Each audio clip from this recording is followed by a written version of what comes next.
First, put the Dolphin device downwards.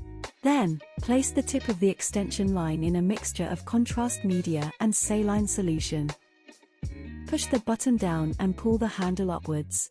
When the top is reached, release the button. To remove the bubbles from the device, tap vigorously on the main part. Press down the Dolphin so that the handle goes in and the device can be flushed.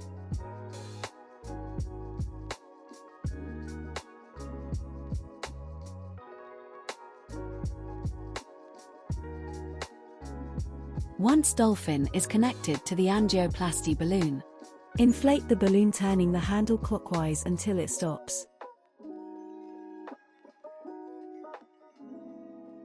To deflate, turn the handle counterclockwise until it reaches the zero. Push the button downwards, pull the handle back to make the vacuum and release the button.